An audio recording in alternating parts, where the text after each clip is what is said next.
এখানে আমরা যদি দেখুন ডিমের দাম অনেক কম, 90 টাকা ডজন বিক্রি হচ্ছে। সাদা ডিম এবং লাল ডিম বিক্রি হচ্ছে 100 টাকা। 100 টাকা। লালটা 100, সাদাটা 90। রাইট, এরকম কথা। খুচরা ব্যবসায়ীদের কিছু অভিযোগ আছে যে পাইকারি ব্যবসায়ীরা তারা দিচ্ছে না, মেমোটা দিচ্ছে না, তাদেরকে রসিদ দিচ্ছে না। এই বিষয়ে আমাদের বক্তব্য স্পষ্ট, আমাদের অবস্থান স্পষ্ট।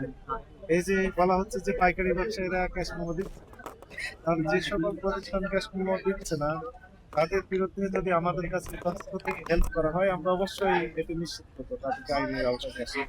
কিন্তু মৌখিক কোনো শুরু করে যে দিচ্ছে না, এনাদেরও কিছুটা শিথিলতা রয়েছে। এনারাও চাচ্ছেন না যে যেন তারা দেয়। দায়িত্ব উভয় পক্ষে রয়েছে, ক্রেতা এবং বিক্রেতা উভয়েরই দায়িত্ব রয়েছে। দায়িত্বশীল আচরণ আমরা চাই। এরকম কোনো কমপ্লেন পেলে অবশ্যই আইনগত ব্যবস্থা আমরা নেব।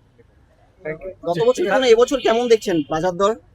আমরা প্রথম রোজা থেকে আজকে 4 নম্বর রোজা, অনেকটা আমরা দেখতে পেলাম যে অনেক পণ্যের মূল্য এই 5 থেকে 10 টাকা করে কেজি প্রতি কমেছে।